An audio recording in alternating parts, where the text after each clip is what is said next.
I've always been drawn to imperfection. Not the manufactured kind, but the genuine patina of history. Like the slightly tarnished Art Deco brooch I spotted across the crowded Scottsdale vintage market. My fingers reached for it just as another hand swooped in, our knuckles colliding over the delicate silver piece. "Excuse me, I believe I was reaching for that first," I said, meeting a pair of startling green eyes that made me momentarily forget why I was annoyed. The woman opposite me, tall, slender, with chestnut hair pulled back in a neat bun, smiled apologetically but didn't remove her hand. "Actually, I've been circling back to this booth 3 times today, waiting for the owner to return." Her voice carried a subtle confidence that felt like a challenge. That's how I met Rebecca, and how the disaster began. "Harper Moore," I introduced myself, not releasing my grip on the brooch. The vendor looked between us with amusement, probably sensing a bidding war brewing. "Rebecca Williams," she replied, her fingers still brushing mine over the antique. "Perhaps we could discuss this over coffee? I've got about 40 minutes before I need to head to the airport." Against my better judgment, I agreed. 5 minutes later, we were seated at a nearby cafe, the contested brooch placed between us like disputed territory. "What's your interest in it?" I asked, stirring my latte absently. "It's lovely, but hardly the most valuable piece here today." Rebecca's eyes softened as she gazed at it. "The design reminds me of something my mother once had. I'm sentimental that way." She shrugged, a casualness that seemed practiced. "And you? Do the Moore heiresses often browse weekend markets for trinkets?" I nearly choked on my coffee. "You know who I am?" "Your family name is on half the buildings in the Arts District," she said with a hint of amusement. "And you were featured in last month's Arizona Lifestyle magazine." I winced, remembering the vapid profile piece my mother had insisted upon. Not my finest moment. They made me sound like I spend my days lounging by pools and attending charity galas. "And that's not accurate?" One eyebrow arched perfectly. "I run our family's charitable foundation," I said, feeling oddly defensive. "It's actual work, despite what the society pages suggest." Rebecca nodded, checking her watch. "Flight attendant," she offered before I could ask. "Based out of Chicago, but I'm transferring to the Scottsdale route starting next month." Something about her made me want to keep talking, which was unusual for me. I typically avoided extended conversations with strangers. But as she described sunset views from airplane windows over the Sahara and midnight layovers in Tokyo, I found myself leaning closer, captivated by how she transformed routine work stories into adventures. "Your job sounds far more interesting than mine," I admitted. "We all have our glass ceilings," she replied with a wry smile. "Mine's just literally a pressurized cabin." When she stood to leave, I surprised myself by feeling disappointed. Rebecca placed the brooch in my hand, curling my fingers over it. "It's yours. I fly through vintage markets across the country. I'll find another treasure. But your mother's..." "A memory," she interjected. "Sometimes it's better to leave those where they belong." Her hand lingered on mine a moment too long, and something shifted in the space between us. I watched her stride away, her uniform bag slung confidently over one shoulder. Only after she disappeared into the crowd did I realize I'd never even haggled with the vendor over the brooch. I'd simply paid the asking price. Distracted by thoughts of green eyes and destinations I'd never seen. I couldn't have known then how that chance meeting would upend my carefully constructed life, or that the woman walking away would soon be walking back into my world in ways neither of us could have imagined. 2 months after the vintage market, my world collapsed with a single phone call. The Moore family investment in a guaranteed development project had evaporated overnight, taking 60% of our liquid assets with it. My mother fled to our vacation home in Sedona, unable to face the inevitable social fallout, leaving me to salvage what remained. "You're seriously considering becoming a landlord?" Meredith's voice dripped with disdain as she lounged on my patio, watching me hammer the "for rent" sign into the lawn beside the guest house. "That's practically admitting financial defeat." I wiped sweat from my brow. "I'm considering being practical. This guest house has been empty for years, and I need the income stream. But having strangers on your property," she shuddered dramatically. "What would your grandmother say?" "Probably that I should have charged more," I muttered, stepping back to examine my handiwork. The open house viewing was scheduled for Saturday. I spent Friday scrubbing, dusting, and staging the space to look worth twice the already inflated rent I was asking. By Saturday morning, I had painted on my socialite smile and prepared to meet whatever middle management types could afford my asking price. The last person I expected to see walking up my driveway was Rebecca Williams. "Well, this is unexpected," she said, stopping at the sight of me holding the door. Her hair was down today, falling in loose waves around her shoulders, making her look softer than I remembered. "You're looking for a rental?" I managed, trying to maintain my professional composure while my pulse betrayed me. "Just transferred to the Scottsdale base," she explained.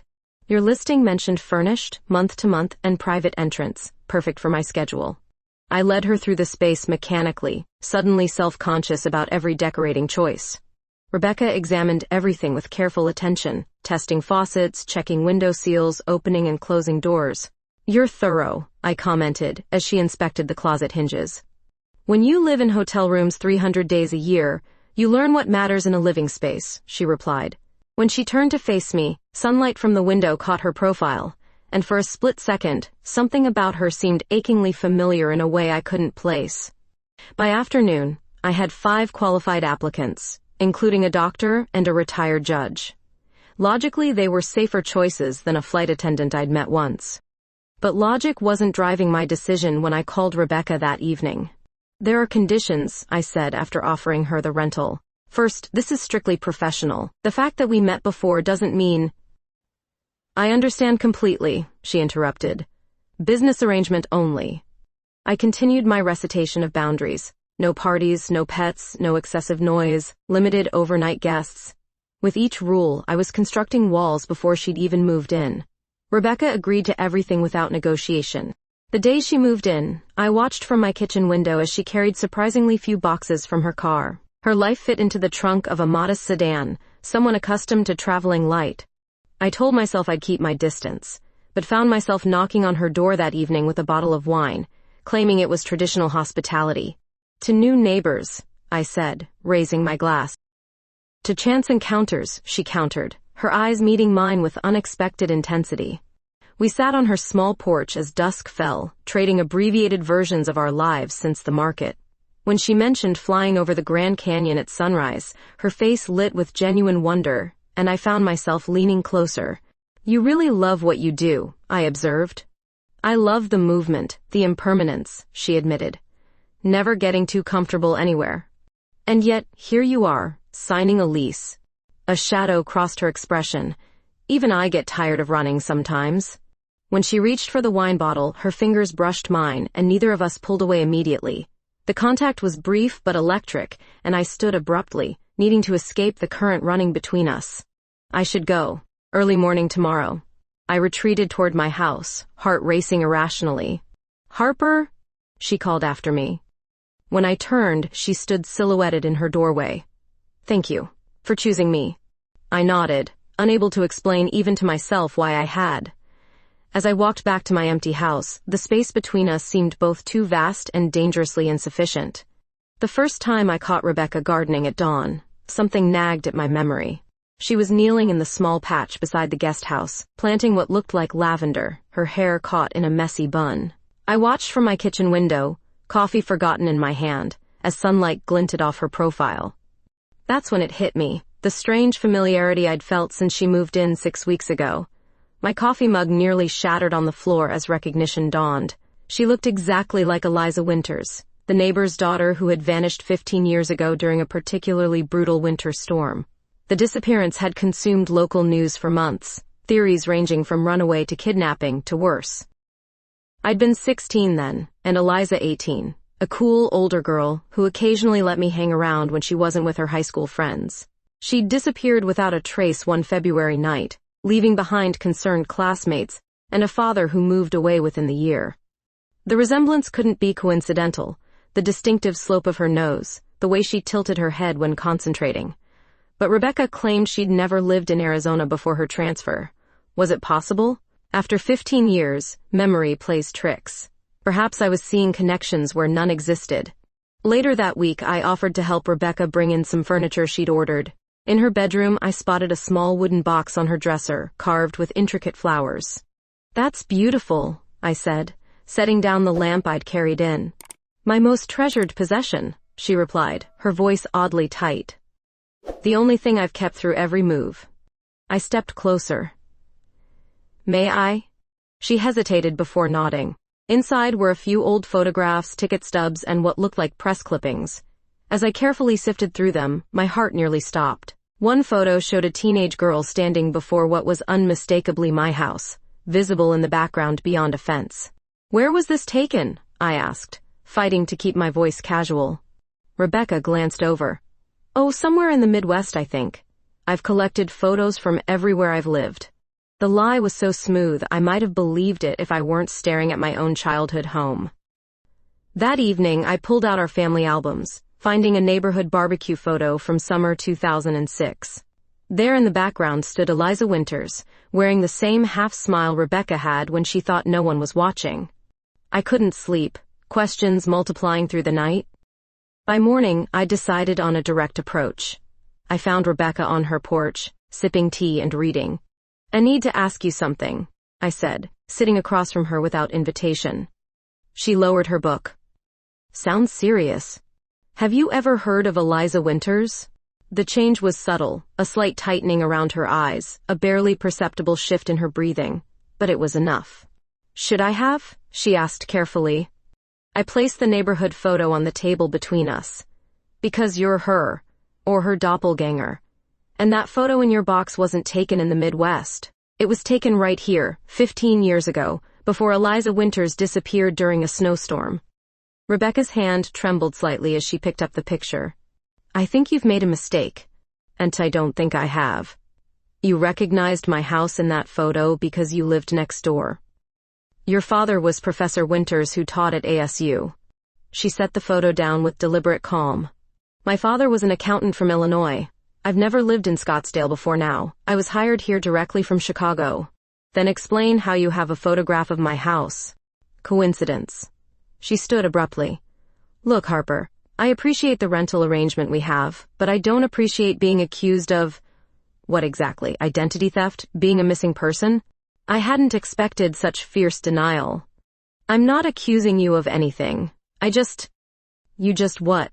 Decided to play amateur detective because your tenant resembles someone from your past? Her voice sharpened. Not everyone fits into neat little boxes from your childhood memories. When she reached for the photo, her hand trembled visibly. That tiny betrayal of nerves told me everything her words denied. I should go, I said, standing. Sorry to have bothered you. As I walked back to my house, I felt her eyes on me.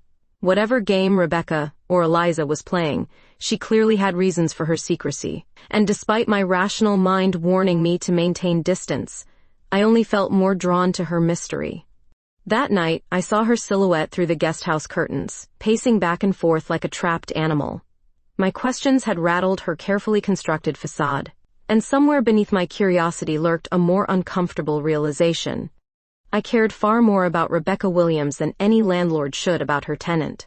Autumn descended on Scottsdale with subtle shifts, the light turning golden earlier, evenings requiring light sweaters. After our confrontation, Rebecca and I established an uneasy truce, exchanging polite nods when our paths crossed, but little more. I missed our easy conversations more than I wanted to admit.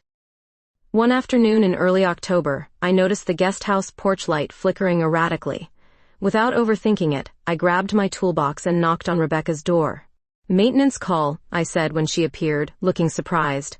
I noticed your porch light's on the fritz. Oh. She hesitated before stepping aside. Tu and I was going to mention it, but you've been... Avoiding you? I supplied, setting down my toolbox. Maybe a little. Working on the light fixture gave my hands something to do while my mind raced for neutral conversation topics. Rebecca leaned against the porch railing, watching me work with those perceptive green eyes. Kane, how's the foundation? She asked eventually. Still keeping me busy. We're funding a new shelter program for teens. I paused, testing the switch. How's flying? Same clouds, different day. When I accidentally touched a live wire, I yelped and nearly fell off the stepladder.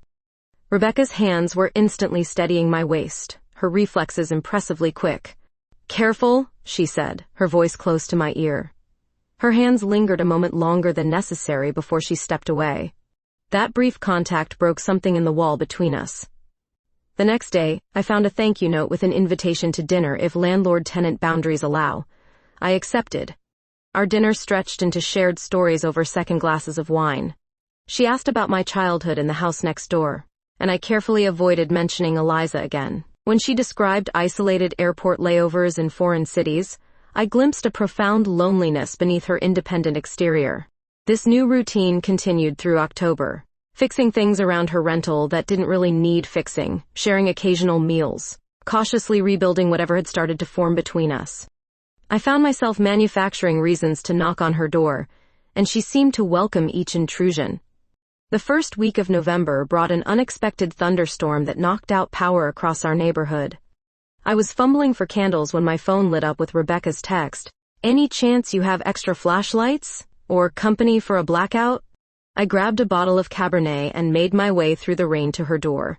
Inside, she'd created a nest of blankets and pillows on the living room floor, surrounded by every candle she could find. The flickering light softened her features, turning her familiar yet mysterious again. "Very apocalypse chic," I joked, settling into the blanket fort. "I've survived worse than power outages," she replied, opening the wine. Outside, thunder rattled the windows. Rebecca visibly flinched at a particularly loud crack. "Not a fan of storms?" I asked gently. She stared into her wine glass. "They bring back memories." "Bad ones?" The candlelight caught her profile as she nodded. "Can I tell you something I've never told anyone here?" My heart thumped against my ribs. "Of course. I changed my name, years ago." She took a deep breath.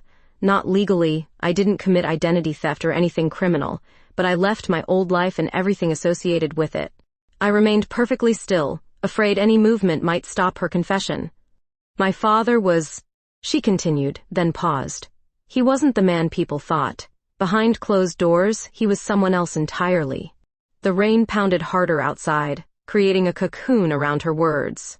"I left during a storm," she whispered. "The kind where the world disappears beyond your headlights." "Was your name Eliza?" I asked softly. For a long moment she said nothing. "Then does it matter who I was?" "Not to how I feel about you now," I admitted, the words escaping before I could reconsider. Her gaze lifted to mine, surprised and vulnerable. "And how do you feel?" Instead of answering, I reached for her hand, turning it palm up. A splinter I hadn't noticed was embedded near her thumb, probably from the porch railing. "You're hurt," I murmured, examining it in the candlelight. "It's nothing." "Let me." I found tweezers in her bathroom and returned to gently remove the splinter. As I worked, her breath warmed my cheek, our faces inches apart. When I looked up, her expression was so open it made my chest ache. I don't know which of us moved first, but suddenly her lips were on mine, tentative then hungry. Her hands framed my face as if I might disappear. The kiss deepened, years of isolation and caution dissolving between us. My fingers tangled in her hair, drawing her closer until there was no space left. When we broke apart, both breathing unevenly, reality crashed back. I stood abruptly, my thoughts scattered. "I should go check the circuit breaker," I managed, though we both knew it was a neighborhood outage. Rebecca nodded, touching her lips as if preserving the sensation. "Harper?" "We'll talk tomorrow," I promised, retreating into the storm, my skin still burning where she'd touched me. Winter arrived early that year, cold fronts sweeping down from Canada, and transforming Scottsdale's usual mild December into something more brittle. After our kiss, Rebecca and I circled each other cautiously, neither mentioning what had happened during the blackout. I told myself it was for the best, maintaining professional distance, protecting boundaries, but I couldn't stop replaying the moment her lips touched mine. The first night temperatures dropped below freezing, I was startled awake by screams from the guest house. I grabbed my robe and ran across the yard, heart hammering as I fumbled with my spare key. Inside, I found Rebecca thrashing in her bed, trapped in some nightmare. "Rebecca," I called, gently shaking her shoulder. "Wake up. You're dreaming." Her eyes flew open, wild with terror before recognition dawned. "Harper?"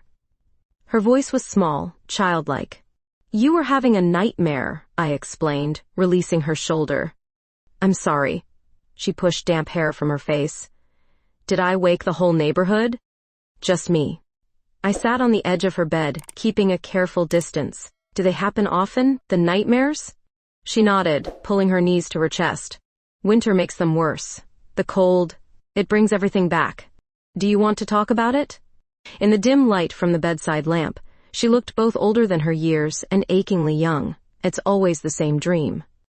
I'm trapped in that house with him, trying to hide, knowing what happens when he finds me. She didn't need to explain who he was. Your father? Professor Winters, respected academic by day, she said bitterly, monster by night. No one ever suspected, he was so charming in public. It was the first time she'd openly acknowledged her real identity. I moved closer, taking her cold hand in mine. That night, during the storm, she continued, wasn't planned. I'd endured years of his punishments for imagined transgressions, but that night he was different, more erratic. I knew if I stayed I wouldn't survive.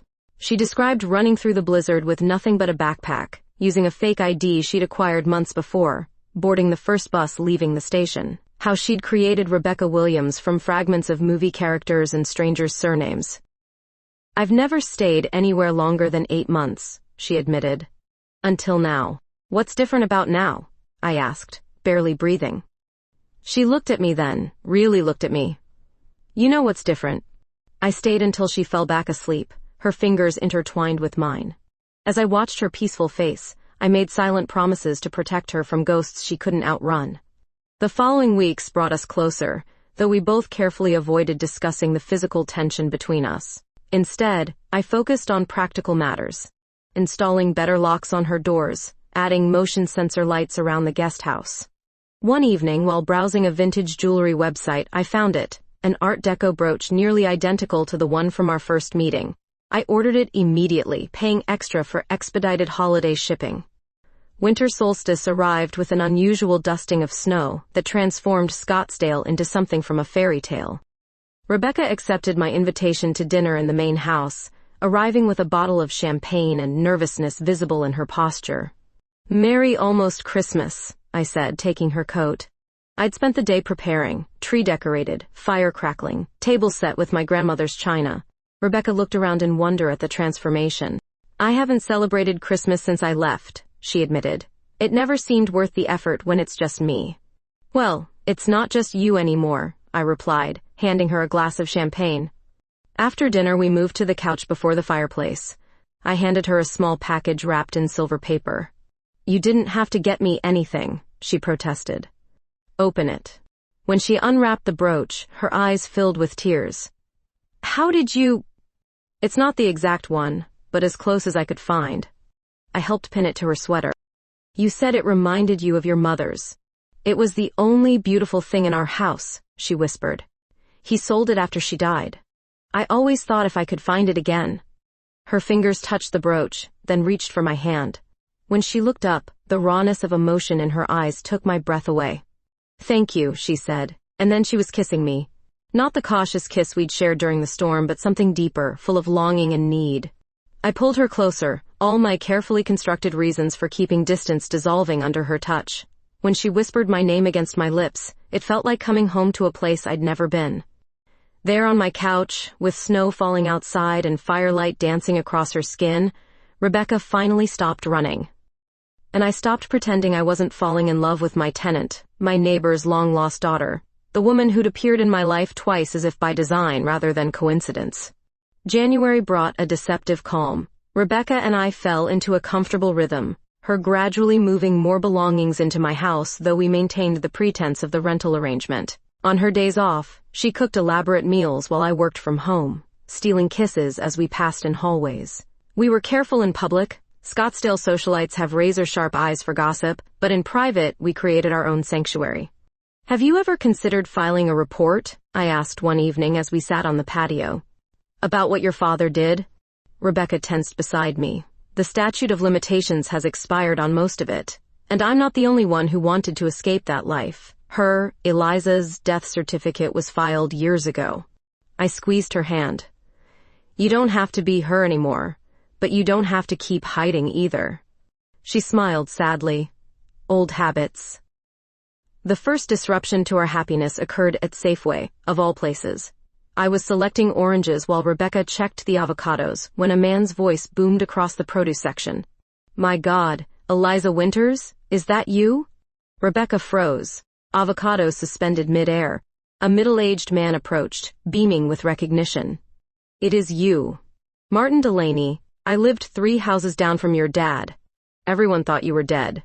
I watched the color drain from Rebecca's face. She set down the avocado with mechanical precision and plastered on a smile I'd never seen before. Brittle, defensive. I'm sorry, you've mistaken me for someone else, she said smoothly. My name is Rebecca Williams. Martin's smile faltered. But, you're identical. A common occurrence, I interjected, sliding my arm through Rebecca's. She gets that all the time. Don't you, darling? Rebecca nodded stiffly. If you'll excuse us, we're running late. We abandoned our grocery cart and hurried to the parking lot. Rebecca's hands shook so badly she couldn't get the car door open. He knows, she whispered. He'll tell others. It's okay, I soothed, driving us home. Just a former neighbor who thought he recognized someone. But I underestimated Martin Delaney's certainty and his connections. 3 days later, he appeared at our front door just as we were finishing dinner. I need to speak with Eliza, he insisted when I answered. There's no one here by that name, I replied, attempting to close the door. He wedged his foot in the opening. No, it's her. And she needs to know her father's been asking around about her whereabouts since his parole. Rebecca appeared behind me, her face ashen. Parole? Martin's expression softened. And I knew it was you. Look, I'm not here to cause trouble, but David Winters got out 6 months ago, and he's been making inquiries through mutual acquaintances. Get out, I snapped, shoving against his foot. Now. Wait, Rebecca said quietly. What did he say exactly, Martin? That he had unfinished business with his daughter. Martin's eyes were apologetic. I thought you should know. After he left, Rebecca paced our living room like a caged animal. I have to leave, tonight. You're not going anywhere, I stated, blocking her path. This is your home now. I won't let him find you. You don't understand what he's capable of. Then help me understand. Her breakdown was like watching a dam collapse. Everything poured out, the years of calculated abuse, her mother's suspicious death ruled an accident. The night she finally escaped with evidence of her father's financial crimes that had eventually sent him to prison. And I testified against him, she explained through tears. Under witness protection, but I got tired of living with marshals watching my every move, so I disappeared again. Created Rebecca. I held her through the storm of revelation, fury building in my chest at what she'd endured. Is that why you've never stayed anywhere longer than 8 months? I asked. You've been running all this time? She nodded against my shoulder. I didn't expect to find a reason to stay. You have one now, I whispered fiercely. You have me. Later, tangled in my sheets, her body pressed against mine, I made promises I wasn't sure I could keep, that she was safe now, that we would face whatever came together, that her father would never hurt her again. As she drifted to sleep in my arms, I stroked her hair and silently vowed to protect her. This woman who had survived the unimaginable to find her way back to the house next door, to me. The universe had twice placed her in my path, and I would rather die than let anyone tear her away now. Spring arrived in Scottsdale, painting the desert in ephemeral wildflowers. Under normal circumstances, it would have been my favorite season. Instead, I found myself constantly scanning parking lots for unfamiliar vehicles and jumping whenever my phone rang. Rebecca had reluctantly contacted her former witness protection handler, who confirmed David Winters had violated parole by crossing state lines. They were searching for him, but the system moved with glacial slowness. You can't spend every minute looking over your shoulder, I told Rebecca one morning as she checked the locks for the 3rd time. We have to live our lives. She gave me a sad smile. Easy to say when you haven't spent 15 years running. Despite her fears, Rebecca was making tentative steps toward permanence, accepting a ground crew position with the airline that would keep her in Scottsdale, putting her flight attendant days behind her. I was selfishly grateful. Every time she'd left for a flight, I'd been haunted by the possibility she might not return. My annual obligation to attend the Scottsdale Children's Hospital Gala arrived with spring's first heat wave. Normally, I'd go alone or with Meredith as my +1, but this year felt different. Come with me, I urged Rebecca. It's time we stopped hiding. Your socialite friends won't approve of you dating the help, she quipped, though I detected genuine anxiety beneath her humor. I don't give a damn what they think. The night of the gala, Rebecca emerged from the bedroom in a midnight blue dress that made my breath catch. The vintage brooch adorned her neckline, catching light with each movement. You look incredible, I whispered, suddenly nervous about sharing her with the world. The grand ballroom at the Phoenician was transformed into a garden of crystal flowers and floating candles. As we entered, I felt the ripple of attention. Whispers behind cocktail glasses, surprised glances from people who'd known me my entire life. Meredith intercepted us at the champagne table, eyeing Rebecca with undisguised curiosity. Harper, darling, you didn't mention you were bringing a guest. Meredith, this is Rebecca Williams, I said firmly. My partner. Rebecca's hand tightened in mine at the public declaration. The tenant? Meredith's eyebrows arched perfectly. How progressive of you. All evening, Rebecca weathered the thinly veiled condescension of my social circle with remarkable grace. I watched her charm the hospital board chairman, discussing flight patterns over wine while I handled donation pledges. For the first time, I saw what our life could be: public, legitimate, normal. Until my phone vibrated with a news alert from the local station. The headline made my blood freeze. Former ASU professor released early from prison dies in car accident. The photo showed David Winters, older than in Rebecca's photographs but unmistakable. I excused myself to read the full article in the hallway.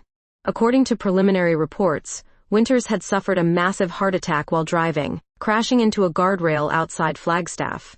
No other vehicles were involved. My hands trembled as I returned to find Rebecca.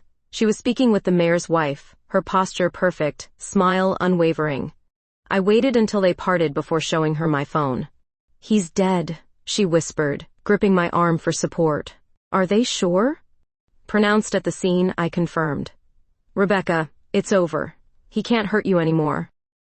She excused herself to the restroom. When she didn't return after 15 minutes, I found her staring at her reflection, tears streaming silently down her face. I don't know who I am without fear, she admitted. It's been my companion for so long. I wrapped my arms around her from behind, our eyes meeting in the mirror. You're Rebecca Williams, or Eliza Winters, or both, whoever you want to be now. Back at home, Rebecca sat rigidly on our bed, the reality of her father's death still sinking in. The news had triggered something unexpected, not relief, but a complex grief for the normal childhood she'd never had, the father who had never loved her as he should have. The next morning, a breaking news update revealed the truth. David Winters' accident wasn't natural at all. Toxicology reports showed he'd been heavily intoxicated. More significantly, police had found a Scottsdale address written on a slip of paper in his pocket. Our address. He was coming here, Rebecca gasped, staring at the television. He found me. The revelation shattered our brief sense of security. Rebecca began packing immediately, throwing clothes haphazardly into her suitcase despite my protests.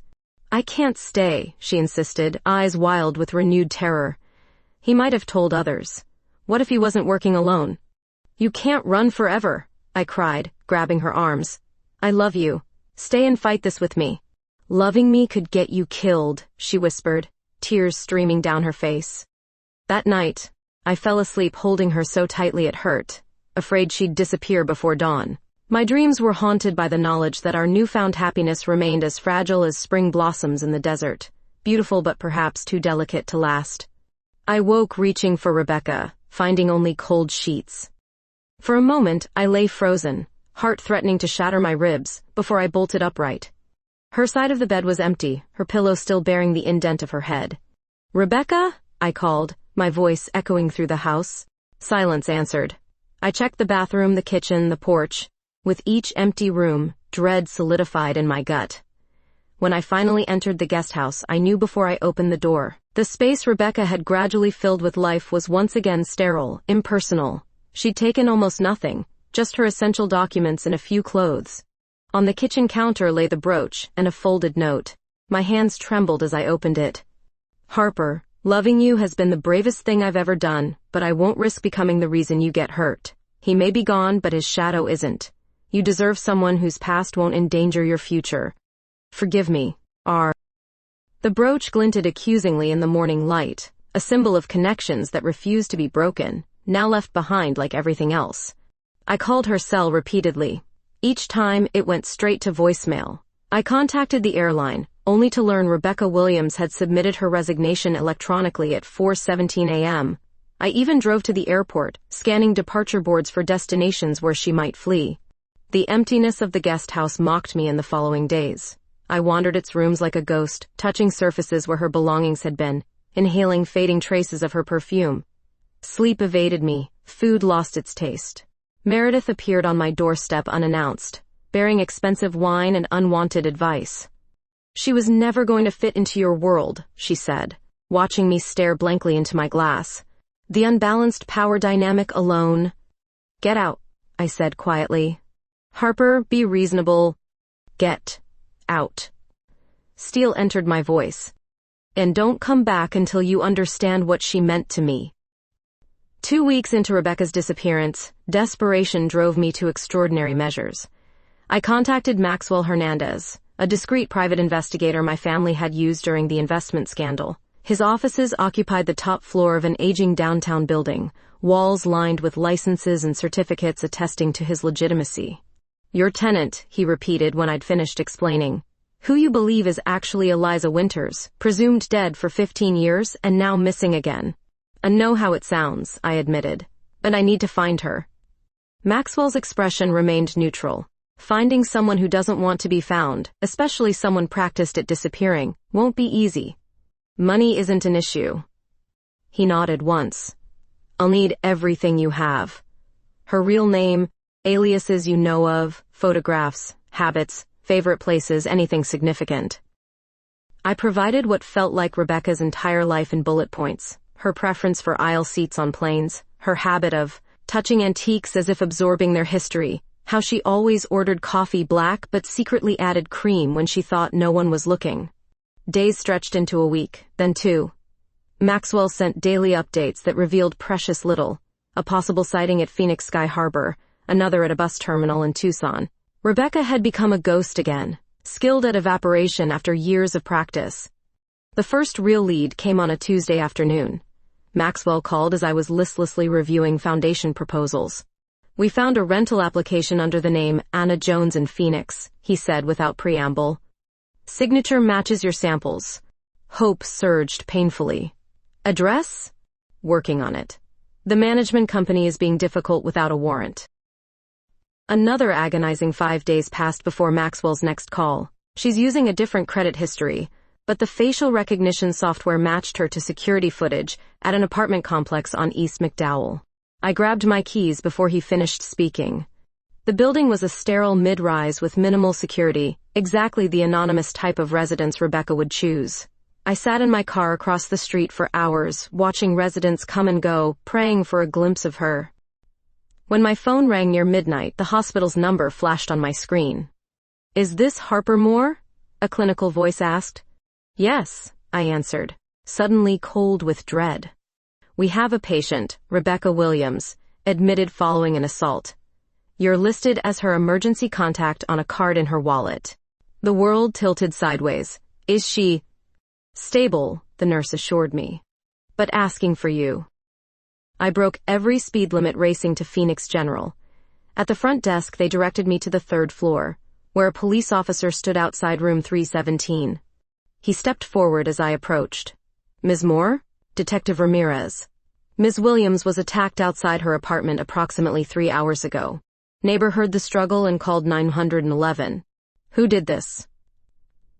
My voice shook with fury. We're investigating, he said carefully.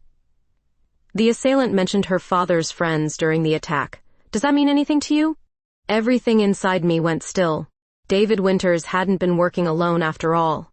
When the detective finally allowed me into the room, the sight of Rebecca, face bruised, arm in a sling, monitors beeping around her, nearly brought me to my knees. Her eyes, those beautiful green eyes that had captivated me from the first moment, opened slowly at my approach. You found me, she whispered. I took her uninjured hand, pressing it to my lips. Always. I spent 3 days sleeping in a chair beside Rebecca's hospital bed, leaving only when the nurses insisted. She'd suffered a concussion, broken wrist, and multiple contusions. The physical wounds would heal, the psychological ones had been reopened just when she'd begun to feel safe. You shouldn't have come, she whispered on the second night, when pain medication made her barriers slip. He'll target you too. Who is he? I asked, gently stroking her hair away from the bruise on her temple. My father's research assistant. He always believed I fabricated the evidence against Dad. Her eyes fluttered closed. He promised he'd find me someday. The police arrested Martin Welsh 2 days later, tracking him through security footage from Rebecca's apartment building. When they searched his motel room, they found newspaper clippings about David Winter's death and photographs of Rebecca, some recent, suggesting he'd been following her for weeks. Against medical advice, I brought Rebecca home with me, not to the guest house but directly into my home where I could protect her. The doctor said you should stay another day, I argued as I helped her from the car. Hospitals remind me of my mother's death, she replied, wincing as she stood. I'd rather heal here. The first few nights were the hardest. Rebecca's nightmares returned with vengeance, her cries piercing the darkness. I'd hold her until the terror subsided, whispering promises of safety until she drifted back to fractured sleep. During daylight hours, we established new routines.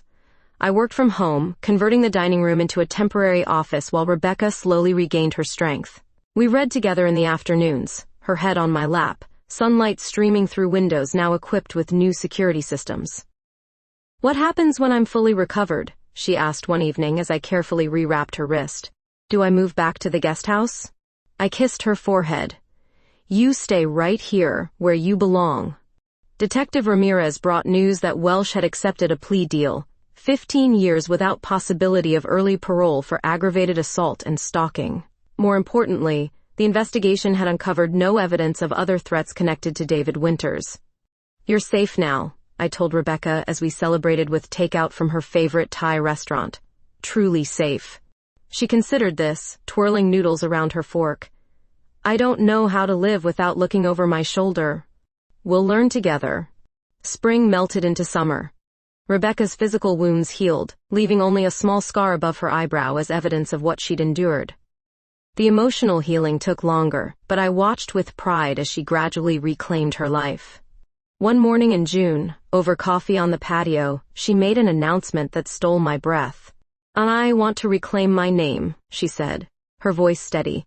Not all of it. I'm not that person anymore, but I'm thinking of changing it legally to Rebecca Winters, acknowledging the past without being trapped by it. I reached across the table to take her hand.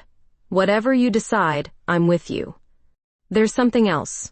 She took a deep breath. The airline offered me a permanent ground position, training new flight attendants. You're staying? My voice caught. Her smile, one I'd fallen in love with twice now, blossomed. And staying. That afternoon, we walked through the guest house together for the first time since her return. Empty rooms echoed with memories of our beginning. What should we do with it? I asked, watching her trail fingers along the kitchen counter where she'd once left her goodbye note. Rebecca turned to me, expression thoughtful, something meaningful, something that helps others escape what I couldn't.